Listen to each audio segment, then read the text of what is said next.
Hello friends, இன்றைக்கி நம்ம சேனலில் என்ன பார்க்க போகிறோன்னா ஒரு முக்கியமான ஜோதிட தாள்களை தான் அதிரடியாக இந்த வீடியோவில் பார்க்க போகிறோம். அதாவது நேரமானது நெருங்கிக்கிட்டே இருக்குது. ஏப்ரலில் 12ஆம் தேதியிலிருந்து நேரம் சொல்லவே தேவையில்லை, சூப்பராக நெருங்கிட்டு இருக்கு. ஸோ அப்படி என்ன நேரம் நெருங்கிடுச்சு அப்படின்னு கேட்குறீங்களா? தமிழ் புத்தாண்டு பிறக்க தான் நேரம் நெருங்கிடுச்சு. ஏப்ரல் மாதத்தில் 14ஆம் தேதி தமிழ் புத்தாண்டு பிறப்ப வருடம் பிறக்க இருக்கக்கூடிய இந்த வருடத்தில் கிரகங்களால் ஒவ்வொரு ராசிக்காரங்களுக்கும் ஆண்டு எப்படி இருக்கும் அப்படிங்கிற ஆண்டு பலன் குறிப்பிடப்படுது. அதில் கடக ராசிக்காரங்களுக்கு எப்படி இருக்கும் அப்படிங்கிறத தான் இந்த வீடியோவில் பார்க்க போகிறோம். ஸோ கடக ராசிக்காரங்க இந்த ஒரு வீடியோவை ஸ்கிப் பண்ணாமல் பாருங்கள். உங்கள் ராசிக்கு எப்படி இருக்கும் அப்படிங்கிறத தெரிஞ்சுக்குங்க. சிவன்மலை ஆண்டவர் உத்தரவு பொருள் எப்படி சமுதாயத்தில் தாக்கங்களை ஏற்படுத்துமோ அதுபோல தான் கிரகங்களாலையும் ஆண்டில் தாக்கங்கள் ஏற்படும்.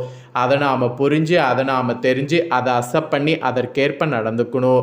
சரி, இப்போ புத்தாண்டு பிறக்கக்கூடிய அந்த திருநாள் பற்றி முதல்ல உங்கள்கிட்ட சொல்லிடுறேன். அதுக்கப்புறமேட்டு உங்களுக்கான பலனை அதிரடியாக இந்த வீடியோவில் பார்க்கலாம். சித்திரை மாதத்துடைய முதல் நாள் பிறப்பு தான் தமிழ் புத்தாண்டாக கொண்டாடப்படும். இந்த வருடைய தமிழ் புத்தாண்டு 2026 ஏப்ரல் 14 அன்னைக்கு கொண்டாடப்பட இருக்கு. இந்த நாள் தமிழர்களுடைய பாரம்பரிய புத்தாண்டு நாளாக கொண்டாடப்பட இருக்கு. இது தமிழ் மரபுகளை பேணி வளர்க்கக்கூடிய நாள் மட்டும் இல்லாமல் நமது பண்பாட்டு வேர்களை வலுப்படுத்தி கொள்ளக்கூடிய நாளாகவும் அமைது. இந்த நாளில் இயற்கையும் ஒரு புதிய தொடக்கத்தை அறிவிக்குது. உதாரணத்துக்கு மரங்களில் இந்த நாளில் பூக்கள் பூக்கும், இலைகள் துளிர்க்கும், விவசாயிகள் கூட புதிய விதைகளை விதைக்க தொடங்குவாங்க.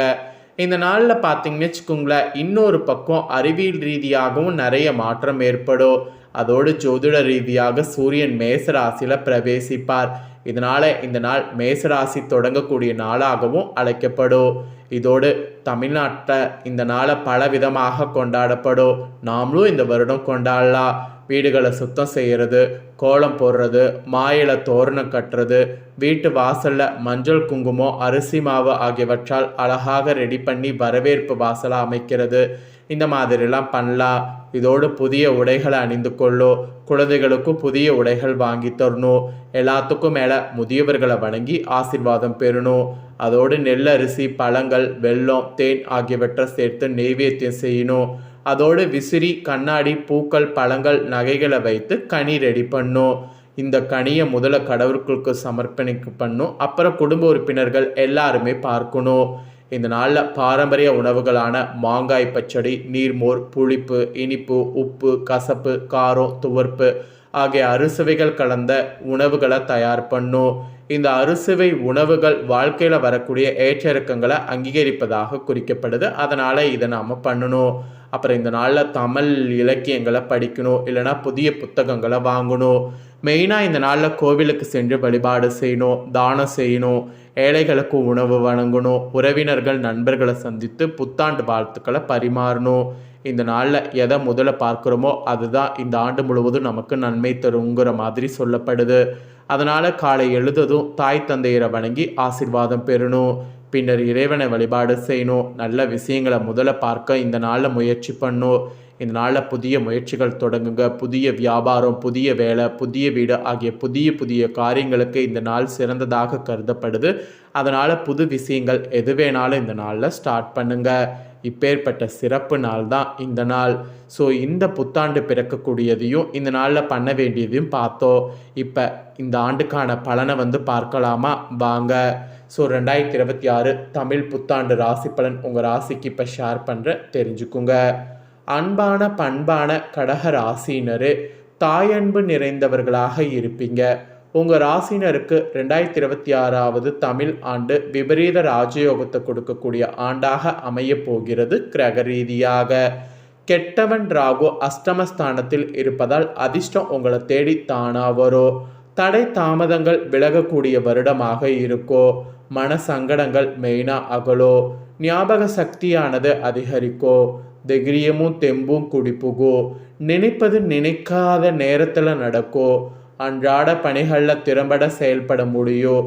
ஏற்றமான பலன்கள் உண்டாகோ. ஆத்ம ஞானம் உங்களுக்கு இந்த வருடம் கிடைக்கும். உடலுக்கும் ஆன்மாவுக்கும் புத்துணர்வு தரக்கூடிய நல்ல நிகழ்வுகள் நடக்கும். ஸோ இந்த வருடம் உங்களுக்கு நல்ல நிகழ்வுகள் நடக்கக்கூடிய வருடமாக இருக்க போகுது. அதுக்கப்புறமா உங்கள் ராசிக்கு 6 9 அதிபதியான குரு பகவான் வருட ஆரம்பத்தில் 12ஆம் இடமான விரயஸ்தானத்தில் சஞ்சரிப்பார்.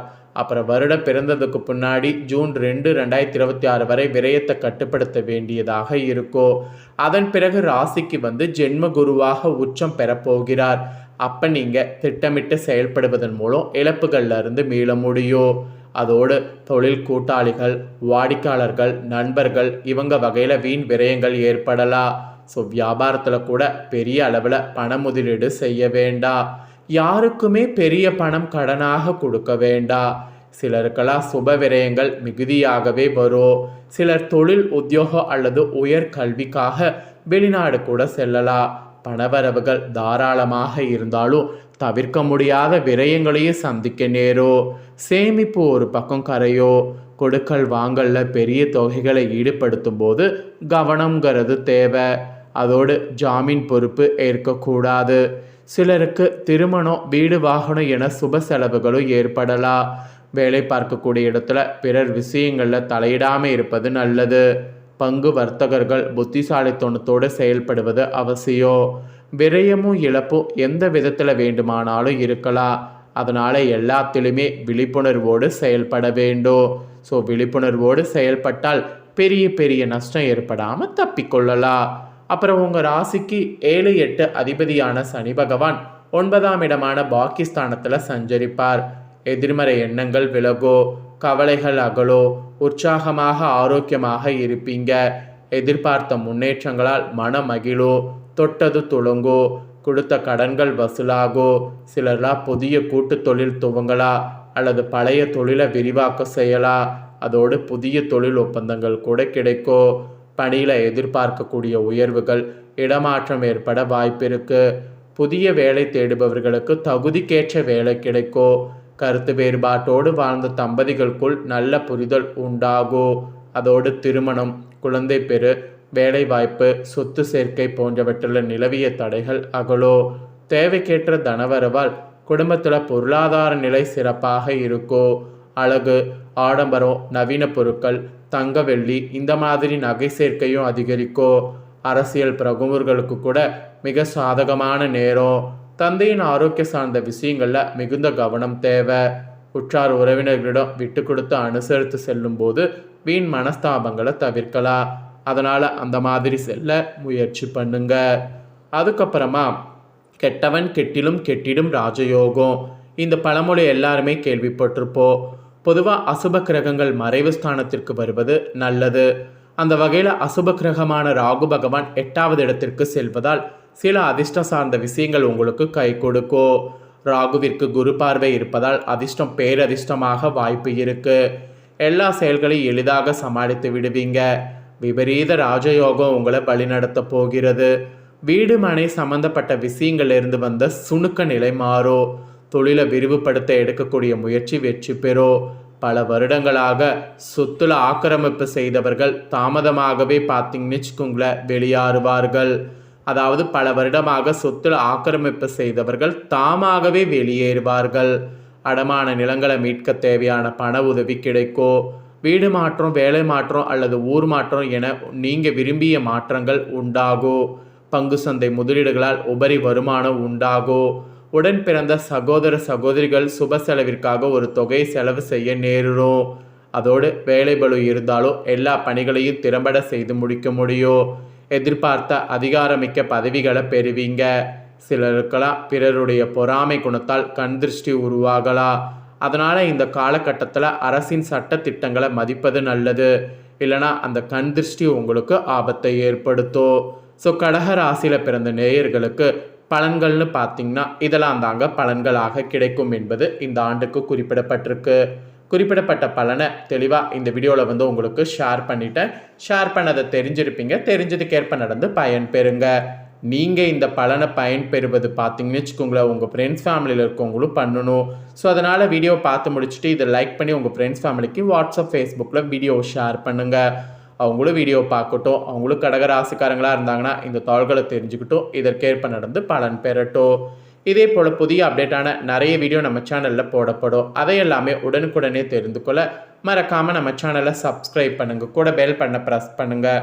ஃபஸ்ட் டைம் பார்க்குறவங்க சப்ஸ்கிரைப் பண்ணிட்டீங்கன்னா இனி நான் போகிற மற்ற அப்டேட்டான எல்லா வீடியோஸும் உடனுக்குடனே தெரிந்து கொள்ளலாம். ஸோ மறக்காமல் பண்ணுங்கள். நெக்ஸ்ட்டு இதே போல் சுவாரஸ்யமாக வேறொரு வீடியோவில் உங்களை சந்திக்கிறேன்.